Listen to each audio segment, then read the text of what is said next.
Apa yang diajarkan orang kaya pada anaknya? Kebanyakan orang tua kita mengatakan, belajarlah yang giat, raih nilai yang baik, nanti kamu akan mendapat pekerjaan berupah tinggi dengan tunjangan dan bonus yang besar. Apakah pernyataan itu tepat? Kenyataannya, banyak waktu yang kita habiskan untuk mempelajari hal-hal yang tidak kita butuhkan di kehidupan nyata. Sebagian besar ilmu yang diajarkan adalah untuk keperluan profesional, membentuk kita menjadi seorang pekerja yang baik. Banyak lembaga pendidikan tidak mengajarkan kita cara mengelola kekayaan yang kita peroleh. Padahal pengetahuan tentang pengelolaan keuangan adalah pengetahuan yang kita gunakan seumur hidup. Kebanyakan dari kita tidak diajarkan untuk bisa melek secara finansial. Robert T. Kiyosaki memiliki dua ayah kandung dan ayah angkat. Ayahnya yang pertama mengalami masalah-masalah keuangan di akhir hidupnya. Ayah yang lain merupakan salah satu orang terkaya di Hawaii dan meninggalkan banyak warisan. Kedua ayahnya merupakan orang yang karismatis, berpengaruh dan sama-sama mengetahui akan pentingnya pendidikan. Namun mereka mengajarkan hal yang berbeda. Ayahnya yang miskin mengatakan, cinta akan uang adalah akar dari segala kejahatan. Ayahnya yang kaya mengatakan, kekurangan uang adalah akar segala kejahatan. Ayahnya yang miskin mengajari agar menjadi seorang yang pandai dan cerdik sehingga nantinya bisa bekerja di perusahaan besar. Ayahnya yang kaya mengajari agar memiliki perusahaan dan mempekerjakan orang yang pandai dan cerdik. Ayah yang miskin menyuruh untuk menabung. Ayah yang kaya menyuruh untuk berinvestasi. Saat kondisi sulit, ayahnya yang miskin mengatakan, saya tidak mampu mencapainya. Ayah yang kaya mengatakan, bagaimana agar saya mampu mencapainya? Ayah yang miskin mengajarkan kita agar bekerja untuk uang. Ayah yang kaya mengajari bahwa uanglah yang harusnya bekerja untuk kita. Apa pelajaran yang bisa kita ambil dari kisah hidup Kiyosaki? Pelajaran pertama, orang miskin dan kelas menengah bekerja untuk uang. Orang kaya mempunyai uang yang bekerja untuk mereka. Manusia dipenuhi oleh rasa takut dan hasrat. Takut hidup tanpa uang memotivasi kita untuk bekerja keras. Setelah itu, kita mendapatkan penghasilan. Selanjutnya, hasrat atau nafsu mengajak kita untuk memikirkan hal-hal yang indah. Handphone baru, televisi baru, kendaraan baru, liburan, bioskop, dan lainnya. Semakin besar pendapatan, maka semakin mewah keinginan seseorang dan semakin besar juga pengeluarannya. Ketakutan dan hasrat ini berlangsung terus hingga yang tersisa adalah tagihan cicilan dan berbagai hutang. Inilah yang disebut dengan rat race. Pelajaran kedua, keluarlah dari rat race dengan membuat diri Anda melek secara finansial. Misalkan Anda memiliki gaji 10 juta per bulan, namun pengeluaran Anda 9 juta per bulan. Maka yang bisa Anda sisihkan sebenarnya hanya 1 juta per bulan. Jika Anda seorang pekerja, maka Anda akan banyak sekali membayar pajak. Sebelum memperoleh gaji, Anda membayar pajak. Saat berbelanja, Anda membayar pajak. Saat menabung, Anda membayar pajak. Bahkan sampai Anda meninggal pun, maka Anda tetap harus membayar hutang pajak Anda. Yang akan menjadi masalah nantinya adalah bukan seberapa banyak uang yang bisa diperoleh, namun seberapa banyak yang bisa disisihkan. Bagaimana agar Anda bisa melek secara finansial? Pertama, Anda harus mengetahui perbedaan antara aset dan liabilitas. Secara sederhana, aset adalah segala sesuatu yang menghasilkan uang ke dompet Anda, seperti saham atau reksadana, apartemen yang disewakan, real estate, kekayaan intelektual seperti buku, metode pendidikan, dan bisnis yang tidak membutuhkan kehadiran Anda secara fisik. Anda bisa menggaji seorang manajer untuk mengurusnya.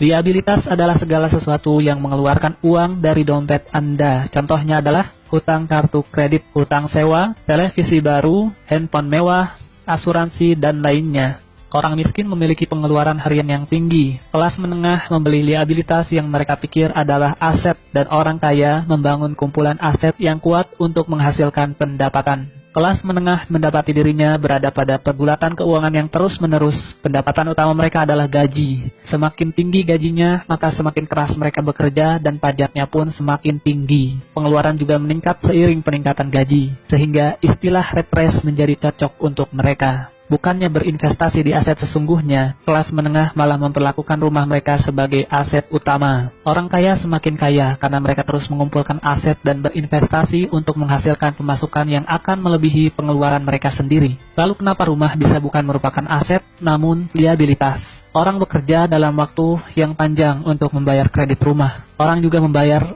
untuk pajak rumah, pengeluaran untuk perawatan rumah, dan biaya lingkungan, telepon, listrik, PAM. Ditambah lagi, nilai bangunan rumah itu sendiri bisa terdepresiasi atau menurun dari waktu ke waktu. Anda akan banyak mengeluarkan uang untuk membayar cicilan dan perawatan rumah. Nasihat ayah kaya, bila Anda ingin membeli rumah, pertama kali Anda mesti mempunyai arus kas dari aset Anda. Aset ini yang akan menghasilkan uang dan kemudian digunakan untuk membayar rumah yang Anda beli. Konsentrasikan usaha Anda untuk membeli aset-aset yang menghasilkan dan upayakan untuk menjaga liabilitas dan pengeluaran di tingkat yang serendah mungkin. Pelajaran ketiga, mulailah mengelola bisnis Anda sendiri. Anda bisa tetap bekerja di pekerjaan Anda sekarang, tapi mulailah berpikir untuk memiliki bisnis sendiri. Kiyosaki menjual mesin fotokopi dan mendapatkan pemasukan berdasarkan komisi dari perusahaan Xerox. Dengan penghasilannya ini, dia membeli real estate dan dalam waktu 3 tahun, real estate-nya sudah menghasilkan pemasukan yang jauh lebih besar dari gaji yang diterima dari Xerox. Dia tahu bahwa untuk keluar dari rat race dengan cepat, dia harus bekerja lebih keras dengan menjual mesin fotokopi lebih banyak lagi dan mulai membangun bisnisnya sendiri. Jangan membelanjakan semua gaji yang Anda dapat. Bangunlah portfolio aset. Saat aset Anda sudah menghasilkan pendapatan yang cukup, maka Anda boleh membelanjakannya. Kiyosaki kemudian keluar dari tempat kerjanya dan membangun bisnisnya sendiri secara penuh waktu. Pelajaran keempat, bayarlah diri Anda terlebih dahulu. Pajak pendapatan telah diterapkan kepada penduduk di Inggris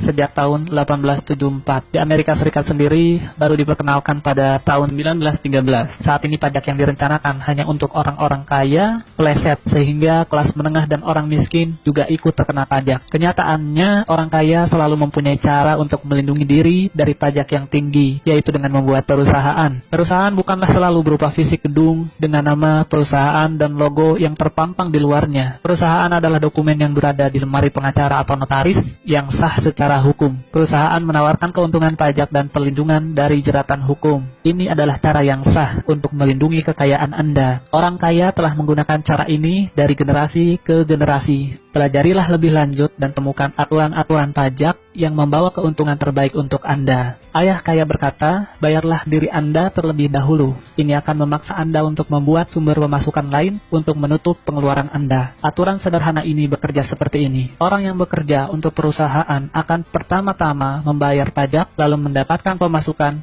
kemudian baru berbelanja. Sedangkan pemilik perusahaan akan terlebih dahulu memperoleh pemasukan, kemudian berbelanja, lalu membayar pajak. Para pekerja dipajaki terlebih dahulu, kemudian menggunakan apa yang tersisa. Sedangkan pemilik perusahaan menggunakan terlebih dahulu pendapatan dan membayar pajak berdasarkan apa yang tersisa. Lalu, apa yang penting dipelajari agar Anda melek finansial? Ada 4 ilmu utama yang penting untuk dipelajari. Yang pertama, akuntansi. Akuntansi membuat kita bisa membaca laporan keuangan. Pada saat meninjau suatu bisnis atau aset, Anda perlu secara cepat melihat catatan keuangan perusahaan yang sedang Anda tinjau. Banyak orang yang tidak tahu bagaimana menyeimbangkan neraca keuangan. Yang kedua adalah investasi. Keterampilan ini akan terasa dengan pengalaman. Bicaralah dengan para investor dan selidiki bagaimana cara mereka berinvestasi. Yang ketiga adalah perilaku pasar. Ketahuilah aturan penawaran dan permintaan. Tidak ada pemilik bisnis yang dapat melakukan bisnisnya tanpa memahami prinsip dasar dari pasar. Lihatlah berbagai kesempatan atau peluang bisnis. Lihat apa yang dijual dan siapa yang akan membelinya. Yang keempat adalah hukum. Kiyosaki merekomendasikan untuk melakukan segala yang berkaitan dengan pengembangan bisnis Anda dalam koridor bisnis yang legal. Ketahuilah hukum-hukum perusahaan, aturan lokal, dan aturan akuntansi yang berlaku. Pelajaran kelima, belajarlah untuk menjadi investor profesional. Ayah kaya menjelaskan bahwa ada 2 jenis investor. Yang pertama adalah pembeli paket investasi. Ini adalah investor yang menelepon retail outlet, perusahaan real estate, stockbroker, atau perencana keuangan dan menaruh uang Anda dalam portfolio investasi yang sudah ada. Cara ini merupakan cara tercepat dan praktis. Yang kedua adalah investor profesional. Rancang sendiri investasi Anda, lakukanlah penawaran aset-aset Anda, dan cari berbagai kemungkinan dari kesempatan yang ada. Ayah kaya sangat menganjurkan jenis investor ini. Anda perlu membangun 3 keterampilan dasar untuk menjadi investor jenis ini. Yang pertama adalah identifikasi kesempatan atau peluang yang dilewatkan oleh orang lain.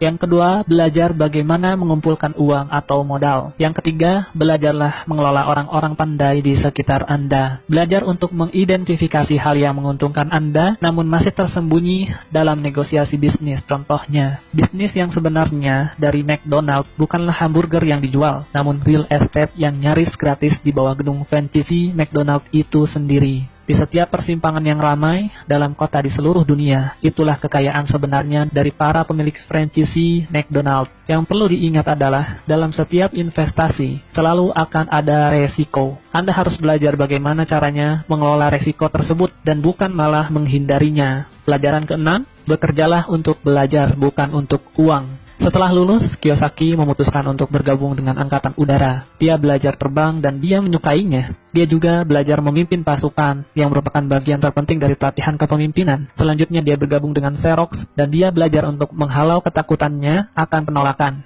Keharusan mengetuk pintu orang dan menjual mesin fotokopi membuatnya takut. Tak lama berselang, dia sudah menjadi salah satu dari 5 orang salesman terbaik di perusahaan itu. Beberapa tahun kemudian, dia adalah yang nomor 1.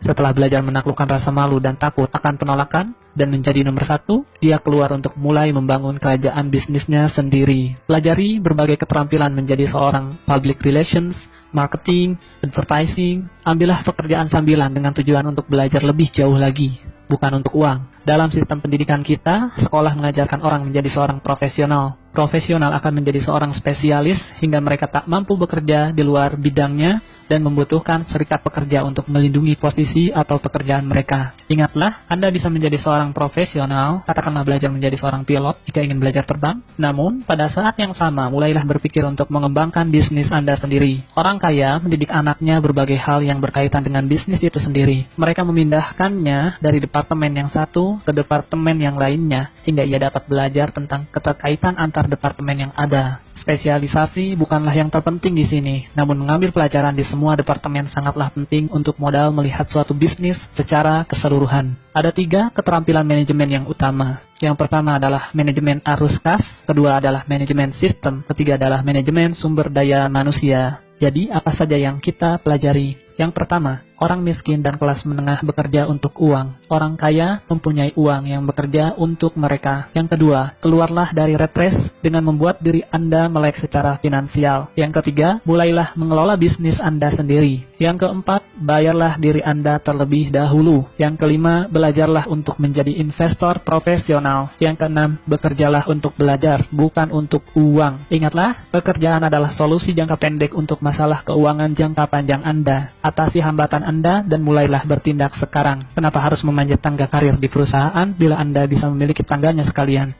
Diringkas dari buku Rich Dad Poor Dad, Robert T. Kiyosaki.